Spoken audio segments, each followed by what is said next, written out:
वाले और ओंकार देसाई। मध्यरात्रीचा 1 वाजला। याच्यानंतर फायनल मॅच मानकुली संघ होम ग्राउंडवर खेळ वळच्या विरुद्ध।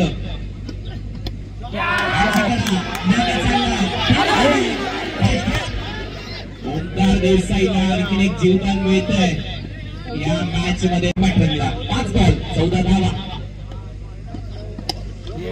नेट मारलाय, बॉल हवेत आहे आणि सहज बॉल बाउंड्री लाईनच्या बाहेर। झेल सोडला, त्याचा उपद्रव झालाय कारण स्ट्राईक चेंज झाली आणि सगळं स्ट्राईक करत असताना षटकार मारलाय समाधान ने। क्या गजब का स्ट्रोक खेला है समाधान ने, अपने टीम का समाधान। ये देखिए बिल्कुल सीधे प्लेट से टीम निकला, कमान से क्या मिला आसमान से। बोलत तयार, फिल्डरच नाहीये तिथे, टर्न होतोय। दुसरा धावेचा प्रयत्न होईल, 2 धावा समाधानला मिळतात। हा धावा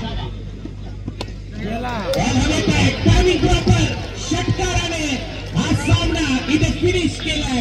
रेड डेव्हिल्स शिफा स्ट्रायकर मुंबई या टीमने स्वर्गीय महेंद्र दादा चषक आणि 10 लाख रुपयाचं पारितोषिक या स्पर्धेमध्ये जिंकलं। अभिनंदन उमर, अभिनंदन ओंकार देसाई, अभिनंदन रोहित नार्वेकर, अभिनंदन अर्पितजी चतुर्वेदी, अभिनंदन फिरोज भाई। आणि हा सामना जिंकत असताना नक्कीच एक विजयाचं सेलिब्रेशन होईल। सामना जिंकलाय टीम मुंबईने।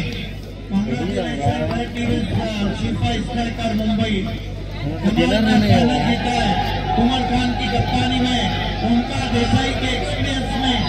8 लाख विवेक शेलार, 8 लाख ट्राइडेंट थाने, 8 लाख